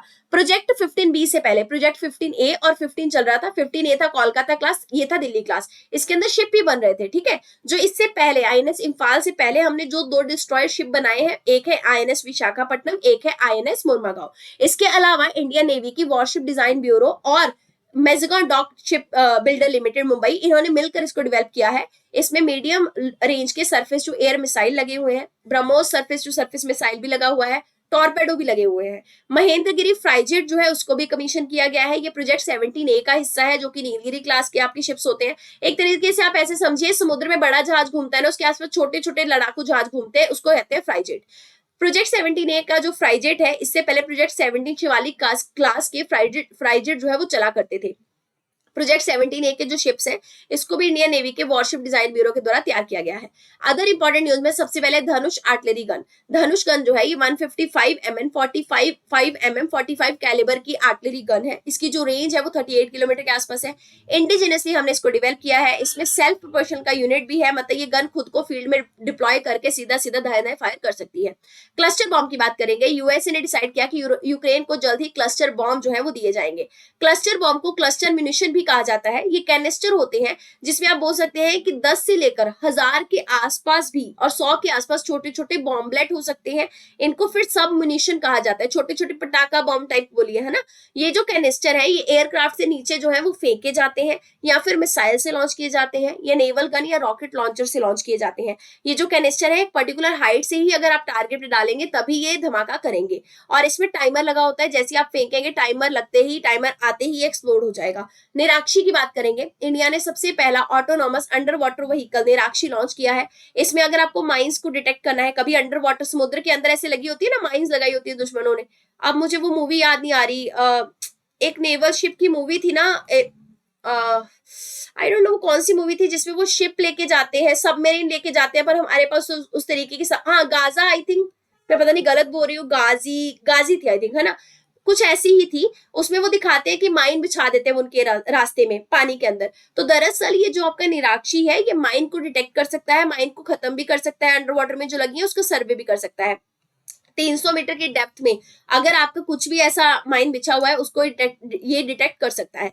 वरुणास्त्र की बात करेंगे, वरुणास्त्र को सक्सेसफुली टेस्ट फायर किया गया है, कहां से, इंडियन नेवी के द्वारा, मतलब शिप के ऊपर से इसको चलाया गया। ये indigenous ship launched anti submarine torpedo है, मतलब सबमरीन को खत्म करने वाला एक तरीके से आप बोल सकते हैं टॉर्पेडो है। इसको Vizag based naval science technology laboratory के द्वारा डेवलप किया गया है। भारत डायनामिक लिमिटेड ने भी इसको कंट्रीब्यूट किया है डेवलप करने के लिए। इसकी स्पीड जो है वो मैक्सिमम 40 नॉट है। ये 600 मीटर की डेप्थ पे ऑपरेट कर सकता है।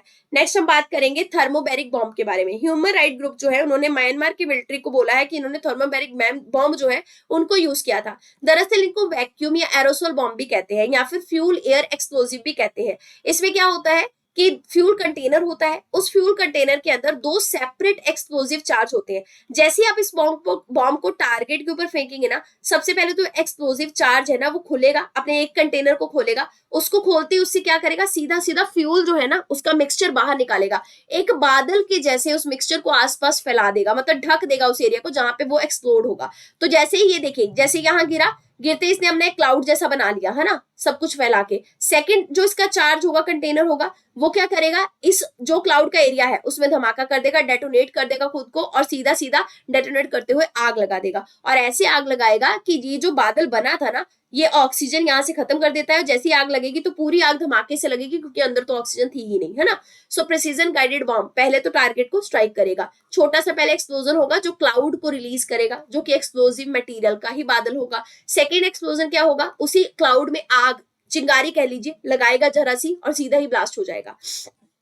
प्रोजेक्ट संजय की बात करेंगे, आर्मी के द्वारा प्रोजेक्ट संजय के अंदर बैटलफील्ड सर्विलेंस सिस्टम जो है वो डेवलप किए जा रहे हैं। इसमें हम लोग मल्टीपल सर्विलेंस सेंटर जो है उनको क्रिएट करने की कोशिश करेंगे और बहुत सारे नंबर ऑफ सेंसर्स को लगाएंगे। नेक्स्ट बात करेंगे अवार्ड्स और प्राइज की, जिसमें सबसे पहले नोबेल प्राइज इन फिजिक्स। देखिए प्राइज जो है नोबेल प्राइज इन फिजिक्स 2023 ये एटो सेकेंड पल्स ऑफ लाइट को डिस्कवर करने के लिए दिया गया है। ये स्टडी इलेक्ट्रॉन डायनेमिक्स इन मैटर में की जाती है। अवार्डी कौन कौन से है, पियर अगस्ती, फ्रैंक क्रॉस, एनले हुलियर। ये एनले हुलियर जो है ये 5th वुमेन बनी है अभी तक जिनको नोबेल प्राइज मिला है फिजिक्स के अंदर। सबसे पहले इलेक्ट्रॉन डायनामिक को समझिए। इलेक्ट्रॉन डायनामिक का मतलब ये हो गया कि हम लोग इलेक्ट्रॉन से भी नीचे जाकर उसमें जो एटम्स मॉलिक्यूल है उस लेवल पे उनके बिहेवियर को स्टडी कर रहे हैं।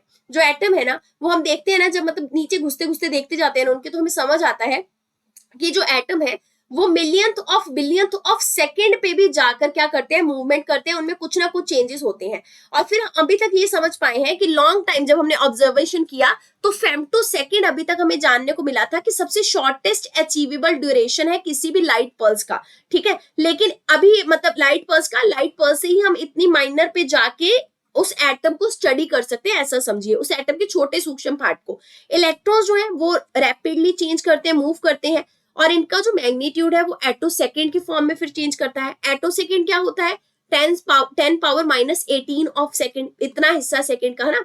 तो मतलब हम पहले समझते थे कि फेम्टो सेकेंड तक ही अभी तक हम एटम का सूक्ष्म पार्ट समझ पाए हैं, पल्स ऑफ लाइट को समझ पाए हैं, लेकिन अब हम एटो सेकेंड पल्स ऑफ लाइट को भी डिस्कवर कर चुके हैं। इसको बस ऐसे समझिए, ऐसे एक आपके पास एप्पल है, उस एप्पल को आप गोली से उड़ाइए। आपने उस एप्पल को जैसे ही गोली मारी, उस एप्पल को गोली लगते हुए आपने देख लिया, लेकिन उस एप्पल के अंदर जो एप्पल के छोटे छोटे टुकड़े उस गोली लगने से टूटे, आप उसको नहीं देख पाए, उसको कैप्चर नहीं कर पाए, लेकिन एटो सेकेंड पल्स ऑफ लाइट की डिस्कवरी से हम इस छोटे छोटे टुकड़ों को भी कैप्चर कर सकते हैं, क्योंकि एटो सेकेंड के लेवल पे जाके हमने एटम को स्टडी किया और पल्स ऑफ लाइट से उसको कैप्चर किया, उसका फोटो भी खींच सकते हैं ना। ये डिस्कवरी है एक्चुअल में। तो ये डिस्कवरी क्या करेगी, इसमें एटो सेकेंड पल्स ऑफ लाइट का हम जनरेशन करते हैं। एनले व्हिलियर और उनके क्लीग्स के द्वारा इंफ्रारेड की जो लेजर बीम थी उसको नोबल गैस, जो हमारे पास नोबल गैसेज होती हैं, एक नोबल गैस एटमॉस्फेयर में बताइए जरा, न्योन सुनी होगी आपने, है ना। नोबल गैस से हम उसको पास करते हैं जिससे मल्टीपल ओवरटोन्स निकलती हैं। ये मल्टीपल ओवरटोन जब निकलती हैं तो इससे short pulse of light produce होती है। बहुत सारी छोटी छोटी लाइट की पल्सेस जो है वो प्रोड्यूस होने लग जाती हैं। जितनी भी ये प्रोड्यूस लाइट पल्सेस है ये फ्यू हंड्रेड एटो सेकेंड्स को जल्द ही प्रोड्यूस करती हैं आपस में इंटरफेयर करके। तो इस तरीके से हम एटो सेकेंड पल्स ऑफ लाइट को जनरेट करते हैं। तो ओवरटोन क्या होता है पहले यहां से समझिए। ओवरटोन वेव्स ऑफ लाइट है जिनकी जो वेवलेंथ है वो किसी बड़ी लाइट बीम का छोटा सा हिस्सा होती है। फॉर एग्जाम्पल अगर किसी लाइट बीम की जो वेवलेंथ है वो 100 है तो ओवरटोन की क्या होगी, उससे छोटी होगी, 10 होगी, 25 होगी, 50 होगी। ये बड़ी टोन है ना लाइट की। इसको तोड़िए, इसका एक ओवरटोन ये निकला, इसका दूसरा और तोड़िए, छोटी होगी, तीसरी और छोटी, तो इनकी वेवलेंथ जो है वो क्या होती कम होती चलेगी। ओवरटोन के डिफरेंट काइंड ऑफ साइकिल होते हैं। एक बड़ी लाइट साइकिल का तो एक ही वेवलेंथ है, लेकिन ओवरटोन के मल्टीपल साइकिल्स हो सकते हैं। जो वर्ल्ड ऑफ इलेक्ट्रॉन है उसमें छोटे छोटे ऐसे ही लाइट पल्स वेरी करते हैं, लाइट पल्स आते हैं। तो जैसे ही हम एटम्स को सूक्ष्म लेवल पे, बहुत मिन्यूट लेवल पे जाके स्टडी करते हैं तो हम क्या बोलते हैं, वहां पे लाइट पल्स की बात करते हैं। ऐसे इसीलिए हमने यहाँ क्या बोला, attosecond pulse of light, femtosecond pulse of light, ये समझिए। सो जैसे ही लेजर लाइट को एक गैस से हम लोग निकालेंगे, नोबल गैस से पास करेंगे, तुरंत हमारे पास नंबर ऑफ ओवरटोन आ जाएंगी। ये देखिए कितनी सारी ओवरटोन हमारे पास आ जाएंगी। ये ओवरटोन जब आपस में एक दूसरे के साथ इंटरफेयर करेंगी, एक दूसरे को रीइंफोर्स या कैंसिल करेंगी, तो अल्टीमेटली हमारे पास निकलेगी इस तरीके की कुछ एटो सेकेंड पल्स ऑफ लाइट, जिससे हम क्या कर सकते हैं, मिन्यूट लेवल पे जाकर और ज्यादा इलेक्ट्रॉन बिहेवियर को स्टडी कर सकते हैं। यहाँ समझाया भी गया है। लेजर लाइट जो है यहाँ से भेजी जाएगी, ये डिवाइड हो जाएगी दो पार्ट्स में एक तरीके से, ठीक है। फिर यहाँ से गैस के थ्रू भी पास की जाएगी, आपस में जब इंटरफेरेंस होगा तो एटो सेकेंड पल्स ऑफ लाइट हमारे पास जो है वो जनरेट होके आ जाएगी। अब हम बात करेंगे कंस्ट्रक्टिव इंटरफेरेंस हो सकता है जिसमें ये मर्ज कर जाती है एक दूसरे के साथ, पीक बड़ी कर देती हैं, या डिस्ट्रक्टिव पीक छोटी कर देती है। अब बात करेंगे प्रोडक्शन ऑफ पल्स ट्रेन के बारे में, क्योंकि एटो सेकेंड पल्स ऑफ लाइट पता है एग्जिस्ट करती है, लेकिन ये डेवलप भी तो होती रहनी चाहिए ना। तो ये पल्स ट्रेन किन्होंने निकाली, पेरे ऑगस्टिनी और फ्रैंक क्रॉस ने। इन्होंने वेरीफाइड एटो सेकेंड पल्स जो है उसको निकाला in the format of train, की लगातार ये पल्स जो है वो डिवेल्प होती रहे ताकि हमारा एक्सपेरिमेंट चलता रहे। सो 40 इस तरीके से पल्सेस जो है वो लगातार प्रोड्यूस होती रही और 43 एटो सेकेंड का सबसे छोटा पल्स हमने प्रोड्यूस किया। ये पल्सेस जो है इससे हम इमेजेस क्रिएट कर सकते हैं at the minute level of atoms और मॉलिक्यूल्स के सूक्ष्म लेवल्स को भी फोटोग्राफ से कैप्चर किया जा सकता है। एटो सेकेंड का एप्लीकेशन अलग अलग लेवल पे है, क्योंकि बहुत छोटे लेवल पे हम लोग स्टडी कर रहे हैं अब लाइट के हेल्प से। मेडिकल लेवल में इसका यूज हो सकता है कुछ मॉलिक्यूल्स की प्रेजेंस को चेक करने के लिए। इसके अलावा प्रिसीजन कंट्रोल ऑफ इलेक्ट्रॉन्स में, इलेक्ट्रॉनिक्स में यूज कर सकते हैं। अल्ट्रा फास्ट इलेक्ट्रॉनिक्स का डेवलपमेंट कर सकते हैं। एटो सेकेंड मेट्रोलॉजी में, मतलब टाइम कीपिंग की एक्यूरेसी में इसको यूज किया जा सकता है। अगली बात करेंगे नोबेल प्राइज इन केमिस्ट्री की। इसका जो ये जो प्राइज है ये दरअसल क्वांटम डॉट की डिस्कवरी और उसके डेवलपमेंट के लिए दिया गया है। अवार्डी है मंजी गोंडी, लुइस ई ब्रूस और आपके अलेक्सी यकीमोव। क्वांटम डॉट की सबसे पहले बात करें तो मैन मेड सेमीकंडक्टर पार्टिकल्स या फिर ये क्रिस्टल्स है जिनका जो साइज है वो 10 नैनोमीटर से थोड़ा सा ज्यादा या 10 नैनोमीटर के आसपास ही होता है। नैनो स्केल में अगर हम देखते हैं तो जो ये मटेरियल है ये नई नई प्रॉपर्टीज दिखाते हैं क्योंकि इनमें क्वांटम फिजिकल फोर्स एग्जिस्ट करती है। देखिए नॉर्मल लेवल पे हमारे पास फिजिकल फोर्स जो है वो एग्जिस्ट करती है जिसमें वेक्टर होता है ना, डायरेक्शन होती है, लेकिन quantum physics is bit different. हमने क्वांटम कंप्यूटर्स के बारे में भी देखा था। सो क्वांटम डॉट्स में जब हम स्टडी करते हैं तो हमें समझ आता है जैसे ही नैनो स्केल लेवल पे आप क्वांटम मटेरियल्स का स्टडी करने जाएंगे तो उसमें क्वांटम फिजिकल फोर्सेस जो है वो उन मटेरियल्स की प्रॉपर्टी को बदल देती हैं। कई बार ऐसा नजर आता है कि जैसे जैसे ये मतलब क्वांटम डॉट के लेवल पे पहुंचेंगे आप, है ना, तो ये प्रॉपर्टीज जो है, ये फिजिकल फोर्सेस जो है ये लाइट एमिट करवाना शुरू कर देती हैं उनसे। इसको आर्टिफिशियल एटम या फिर जीरो डायमेंशनल इलेक्ट्रो सिस्टम भी कहा जाता है। अब प्रॉपर्टीज क्या है क्वांटम डॉट्स की? ये क्वांटम कन्फाइनमेंट शो कर सकती हैं। कन्फाइनमेंट का मतलब कि ये जो पार्टिकल्स हैं बहुत छोटे से स्पेस में खुद को एडजस्ट करना सीख जाते हैं, जिसकी वजह से ये लाइट एमिट करते हैं और ट्रांसपोर्ट करते हैं लाइट को। तो क्वांटम डॉट्स में हमें फ्लोरोसेंस की प्रॉपर्टी देखने को मिलती है क्योंकि इसमें क्वांटम फिजिक्स काम कर रही है। जैसे ही एक्साइट करेंगे आप उसको, ये फोटोन लाइट एमिट करेगा। ट्यूनेबल एमिशन देखने को मिलता है, डिफरेंट कलर्स ये एमिट करता है लाइट के। फोटो स्टेबिलिटी देखने को मिलती है।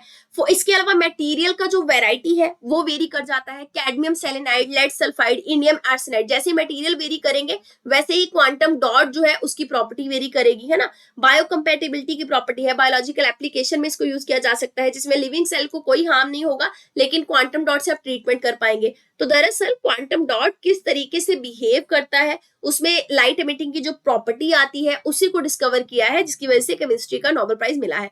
क्वांटम इफेक्ट की वजह से पार्टिकल श्रिंक करने लगते हैं। जैसे ही पार्टिकल्स आपके नैनोमीटर्स के डायमीटर में पहुंचते हैं तो आपस में कंजस्ट होने लगते हैं, उनके अंदर जो इलेक्ट्रॉन्स है ना वो अपने आप को श्रिंक करते हैं। जैसे ही इलेक्ट्रॉन खुद को श्रिंक करता रहता है तो उसके अंदर प्रॉपर्टी आ जाती है कि वो लाइट एमिट करता है, उसकी ऑप्टिकल प्रॉपर्टी जनरेट हो जाती है। जितना बड़ा नैनो पार्टिकल है उतना इलेक्ट्रॉन मूव कर पाएगा, इलेक्ट्रॉन की वेव के पास उतना स्पेस रहेगा। लेकिन जब छोटा होता जाएगा तो इलेक्ट्रॉन की जो वो है ना वेव, उसके पास ज्यादा स्पेस नहीं रहेगा मूव होने के लिए, तो ये ऑप्टिकल प्रॉपर्टी शो करने लगेगी। नोबेल विनिंग रिसर्च के बारे में बात करते हैं।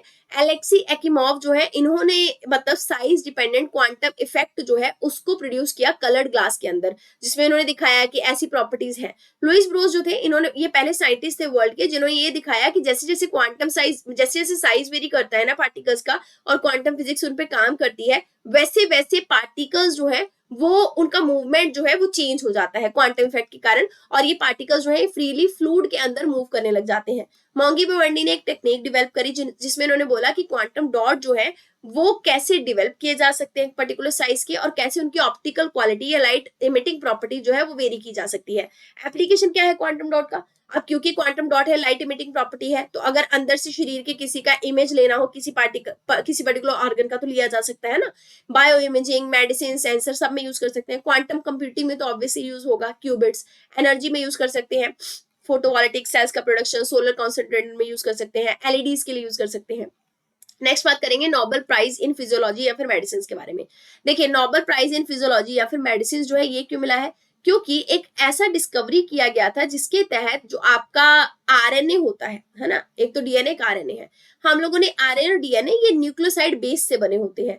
ये ऐसा डिस्कवरी हुआ जिसमें हम लोगों ने न्यूक्लियोसाइड का जो बेस था उसको मॉडिफाई किया, मॉडिफाई करके हम लोगों ने इफेक्टिवली mRNA बेस्ड वैक्सीन निकाली कोविड-19 की।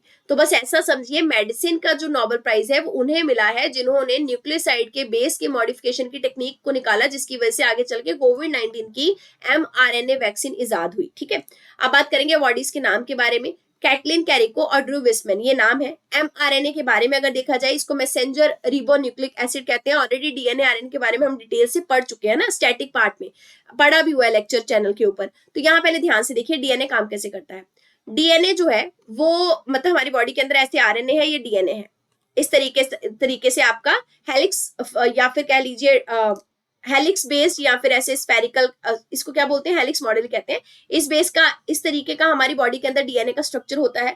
आरएनए को बोलते हैं रिबोन्यूक्लिक एसिड, क्योंकि इसमें सिंगल लेयर का ये है। डीएनए मतलब डीऑक्सी रिबोन्यूक्लिक एसिड। इसमें साइटोसिन, ग्वानिन, एडेनिन और यूरासिल होते हैं आरएनए के अंदर, ये इसके न्यूक्लियोसाइड बेसिस है। जबकि डीएनए के अंदर साइटोसिन, ग्वानिन, एडेनाइन और थाइमिन होते हैं। तो यूरासिल जो है वो डीएनए में नहीं पाया जाता। तो न्यूक्लियोबेस आरएनए के भी पता लगे, डीएनए के भी पता लगे। अब ये जुड़े कैसे हैं आपस में डीएनए आरएनए? डीएनए जो है उसको अगर कोई भी प्रोटीन बनवाना है बॉडी में, तो डीएनए तुरंत ही अपना मैसेज देगा किसको? मैसेंजर आरएनए को। मैसेंजर आरएनए को ये ट्रांसक्रिप्ट तैयार करके दे देगा कि जाओ भाई ये काम करके आओ, प्रोटीन बनवा के लाओ। mRNA उस लोकेशन पे जाएगा जहां पे प्रोटीन बनवाना है और वहां ट्रांसलेशन करके बताएगा कि ये प्रोटीन बना दो। तो ये हो गया ट्रांसलोकेशन, mRNA जाके वो प्रोटीन जनरेट करवा दिया। तो इस तरीके से हमारी बॉडी काम करती है। अगर हम इस mRNA को मॉडिफाई करना सीख जाए और इसको ये समझा दे कि भाई डीएनए ने इसको इंस्ट्रक्शन दिया, लेकिन हमने यहाँ इसको मॉडिफाई कर दिया, हमने इसको ये बोला कि जाओ वो वाला प्रोटीन बनाओ जो कोविड-19 के खिलाफ काम करे, तो आम बात है बॉडी में वो प्रोटीन बन जाएगा और वैक्सीन की जरूरत नहीं पड़ेगी। तो हम क्या बोलेंगे? उस वैक्सीन को बोलेंगे मैसेंजर आरएनए बेस्ड वैक्सीन। यही वैक्सीन जनरेट की गई है। अब यहाँ समझिए मैसेंजर रिबोन्यूक्लिक एसिड के बारे में। डीएनए हमारी बॉडी के अंदर जेनेटिक इन्फॉर्मेशन को स्टोर करता है। मैसेंजर आरएनए जो है ये जेनेटिक इन्फॉर्मेशन को कैरी करता है, मतलब ये इंस्ट्रक्शंस को कैरी करता है और प्रोटीन्स में ट्रांसलेट करता है। हमने देखा कि 4 न्यूक्लियोसाइड होते हैं आरएनए के अंदर, AUGC, है ना, यूरासिल होता है इसके अंदर। वर्क कैसे करेगी मैसेंजर आरएनए की वैक्सीन? मैसेंजर आरएनए की वैक्सीन में हम लोग लैब्स के अंदर हमारे सेल्स को ये सिखाएंगे कि हाँ जी ये वाला प्रोटीन या फिर ये वाला पीस ऑफ प्रोटीन बनाइए जिससे हमारी बॉडी के अंदर इम्यून सिस्टम जो है एक पर्टिकुलर बीमारी के खिलाफ वो डेवलप हो सके। In vitro transcript messenger RNA या सिंथेटिक मैसेंजर आरएनए इसको हम बोलेंगे क्योंकि हमने लैब के अंदर बनाया। सो इसी से हमने एमआरएनए वैक्सीन तैयार कर ली। हमने लैब में सिंथेटिक मैसेंजर आरएनए बनाया, हमारी बॉडी में वो मैसेंजर आरएनए इंजेक्ट कर दिया, फिर वो हमारी बॉडी में प्रोटीन बनवाना शुरू कर देगा। ये सारी चीजें हम लैब के अंदर पहले कर रहे थे, फिर बॉडी के अंदर होनी शुरू होंगी, लेकिन बॉडी के अंदर ये आसानी से हो नहीं पा रही थी। क्यों नहीं हो पा रही थी आगे देखेंगे। तो देखिए लैब के अंदर तो ये सक्सेसफुल था। इस इम्यून रिस्पॉन्स से क्या होगा, हमारी बॉडी में एंटीबॉडीज बनेगी एक पर्टिकुलर बीमारी के खिलाफ, और फिर हम जैसे ही आगे चल के बीमार पड़ेंगे उस बीमार मतलब उस वो बीमारी आगे चल के अगर हम होते भी है तो तुरंत ही हमारी बॉडी उसको पहचान लेगी और एंटीबॉडी बना देगी, है ना। बॉडी याद कर लेगी तुरंत ही कि हाँ जी ये वाली बीमारी तो मुझे याद है, इसके खिलाफ ये वाला प्रोटीन बना के ये वाली एंटीबॉडी से मैं इसको खत्म कर दूंगी बीमारी को। तो बॉडी में इम्यूनिटी इस तरीके से ग्रो करती है। एमआरएनए वैक्सीन ऐसे काम करती है। लेकिन जैसे मैंने बोला लैब में इट वाज वेरी सक्सेसफुल, लेकिन एमआरएनए की वैक्सीन जो थी इसमें जब बॉडी के अंदर डाल रहे थे ना तो बहुत सारे बैरियर्स आ रहे थे, बहुत सारे चैलेंजेस आ रहे थे। इन्हीं चैलेंजेस को ओवरकम किया इन नोबेल लॉरेट्स ने जिनको नोबेल प्राइज मिला है। आप समझिए था क्या, इन्होंने किया क्या। सबसे पहले तो इन्होंने ये समझा मैसेंजर आरएनए की वैक्सीन के अंदर प्रॉब्लम क्या आ रही है। In vitro transcript messenger RNA की वैक्सीन में सबसे बड़ी प्रॉब्लम थी इंस्टेबिलिटी, मतलब ये अनस्टेबल वैक्सीन थी, इनको डिलीवर करना बॉडी के अंदर बहुत मुश्किल था। इसके अलावा जैसे ही बॉडी के अंदर इनको टीका मतलब इसका टीकाकरण किया जाता था ना, बॉडी तुरंत ऐसे रिएक्ट करती थी कि मेरी बॉडी के अंदर ना कुछ फॉरेन सब्सटेंस आया है, और ये ना तुरंत बॉडी जैसे ही देखती है कि हमारी बॉडी के अंदर कुछ फॉरेन सब्सटेंस आया है, बॉडी तुरंत ही उसके खिलाफ कुछ करती है, तो बॉडी तुरंत उसके खिलाफ काम करती थी और तुरंत ही इन्फ्लेम हो जाती थी या फिर सूजन चढ़ जाती थी ऑर्गन्स को, ऐसे हो रहा था ना, इन्फ्लेमेटरी रिएक्शन हो रहे थे। इनएफिशिएंट तरीके से कई बार प्रोटीन प्रोड्यूस हो रहा था, मतलब messenger RNA was not completely sufficient completely capable कि वो प्रोटीन वैसा बनवा सके पूरे तरीके से एफिशिएंट तरीके से जो बीमारी के खिलाफ काम कर सके। इनएफिशिएंट प्रोटीन प्रोडक्शन की वजह से भी बीमारी जो है वो फिर खत्म नहीं हो रही थी। इस वजह से सिंथेटिक मैसेंजर आरएनए जो है वो एक मेजर चैलेंज था कि ऐसी वैक्सीन कैसे सक्सेसफुल हो, क्योंकि जब तक बॉडी इसको फॉरेन सब्सटेंस के तौर पर रिकॉग्नाइज करती जाएगी तब तक तो वैक्सीन बनेगी नहीं। तो ये चीज इन्होंने स्टडी करनी शुरू की। इन्होंने ये समझा कि मैसेंजर आरएनए जो हमारी बॉडी के अंदर मैमल्स की जो बॉडी के अंदर एग्जिस्ट करता है ना, वो मैसेंजर आरएनए जो होता है वो तो इस तरीके से रिएक्शन नहीं देता, लेकिन फॉरेन का मतलब बाहर से जब लैब का हम मैसेंजर आरएनए डाल रहे हैं केवल यही ऐसा रिएक्शन दे रहा है। रीजन निकाला इन्होंने ऐसा क्यों हो रहा है। इन्होंने ये बोला कि जो मैमल्स होते हैं उनकी बॉडी के अंदर जो मैसेंजर आरएनए होता है वो जैसे ही बॉडी के अंदर काम करना अपना शुरू करता है ना, उसमें कुछ केमिकल चेंजेस होने लगते हैं जैसे ही वो बॉडी में एंटर करता है। लेकिन जो हम बाहर से सिंथेटिक मैसेंजर आरएनए डाल रहे हैं ना, वो चेंजेस नहीं कर रहा बॉडी के अंदर जाके।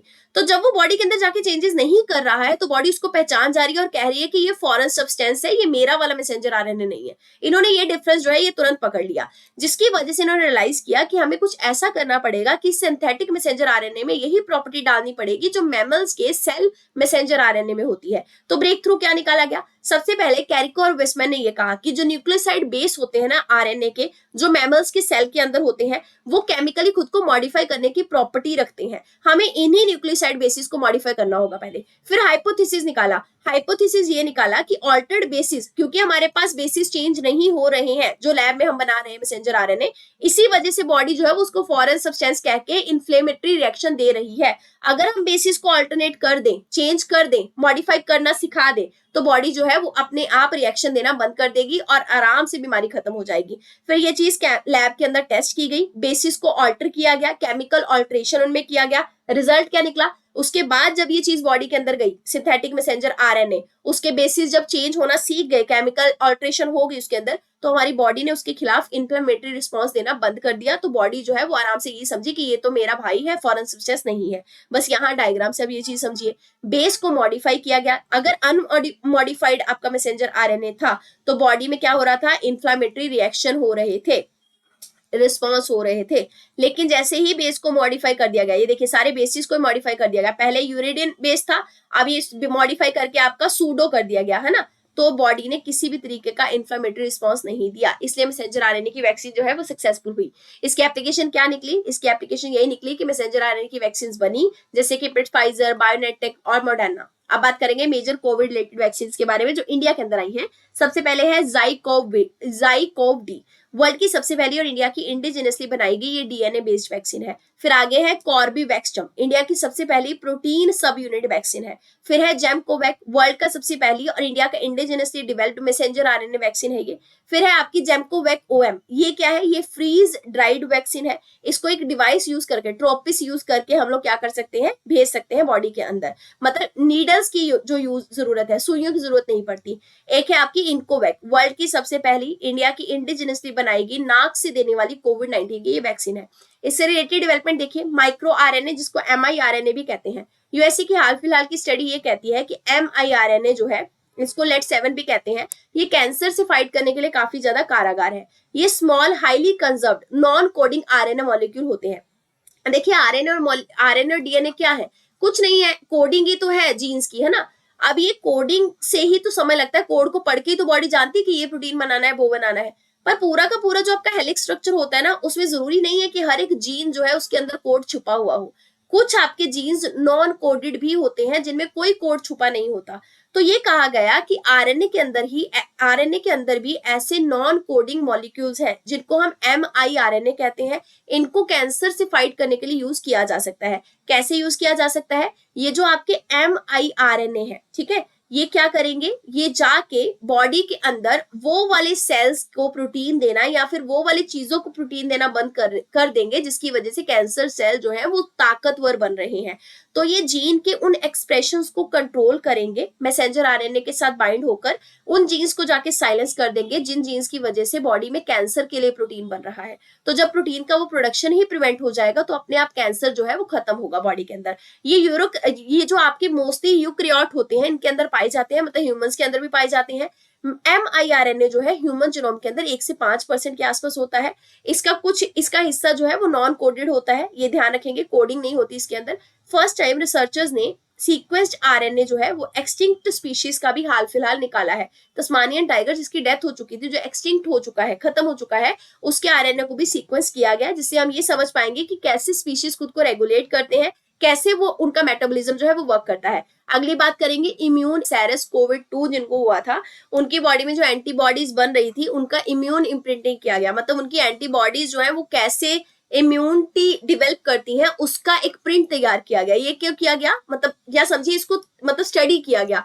इम्यून इम्प्रिंटिंग का मतलब होता है हमारी बॉडी जो है ना वो याद कर लेती है कि हाँ जी ये वाली बीमारी आई थी, इस बीमारी के खिलाफ इस पैटर्न के अंदर प्रोटीन या एंटीबॉडी जनरेट कर दो तो ये बीमारी खत्म हो जाएगी। तो मतलब बॉडी ने क्या किया, याद कर लिया, खुद का जो इम्यून रिस्पॉन्स सिस्टम था ना उसको रिपीट कर दिया, क्योंकि याद कर रखा था तो वही सेम चीज जो है वो मतलब वो कर दी, कॉपी पेस्ट कर दी। पर कई बार क्योंकि वेरिएंट आ जाता है बॉडी के अंदर उस पर्टिकुलर बीमारी का, तो वेरिएंट के खिलाफ वो इम्यून प्रिंटिंग कई बार काम नहीं करती है, वो सेम इम्यून रिस्पॉन्स सिस्टम जो है वो काम नहीं करता है। इसलिए कहा जा रहा था ना कि इंजेक्शन लगने के बाद, कोविड की वैक्सीन लगने के बाद भी कोविड का नया जो वायरस आ रहा था, वेरिएंट आ रहा था, उसके खिलाफ जो है वो लोग फाइट नहीं कर पा रहे या फिर तब भी बीमार हो रहे हैं। वो इसीलिए हो रहे हैं क्योंकि बॉडी जो है इम्यून इम्प्रिंटिंग के हिसाब से काम कर रही थी। आरएनए इंटरफेरेंस की बात करेंगे। आरएनए इंटरफेरेंस एक नेचुरल प्रोसेस है जिसमें जो सेल है वो शॉर्ट डबल स्ट्रैंडेड आरएनए जो है उसको यूज करते हैं ताकि मैसेंजर आरएनए को रिकॉग्नाइज किया जा सके। ये उन मैसेंजर आरएनए को खास करके रिकॉग्नाइज करते हैं जिनकी कुछ एग्जीक्यूट प्रॉपर्टी होती है, मतलब काफी अलग सी जिनकी प्रॉपर्टी होती है, जिसकी वजह से ये क्या करते हैं, उन पर्टिकुलर मैसेंजर आरएनए को पकड़ लेते हैं, उनको पकड़ के उनसे प्रोटीन नहीं बनने देते। अब ये एग्जीक्यूट प्रॉपर्टी वाले मैसेंजर आरएनए कौन से हो सकते हैं, हो सकता है ये आपकी बीमारी के अंदर कैंसर आ रहा हो, कोई भी गंदी बीमारी लेके आ रहा हो, है ना। तो ये क्या करेगा, ये आरएनए इंटरफेरेंस उन मैसेंजर आरएनए का ट्रांसलेशन नहीं होने देते प्रोटीन के अंदर, तो प्रोटीन बॉडी के अंदर बनता ही नहीं है और वो पर्टिकुलर जीन जो है उसको फंक्शनिंग के लिए प्रोटीन मिलता ही नहीं है और वो जीन जो है वहीं पे स्टॉप हो जाता है। और ये जीन हो सकता है बीमारी कॉज करने वाला हो, पर अगर हेल्दी जीन हुआ तो दिक्कत हो जाएगी, ठीक है, ये चीज आपको ध्यान रखनी है। अब हम नेक्स्ट बात करेंगे मिसलेनियस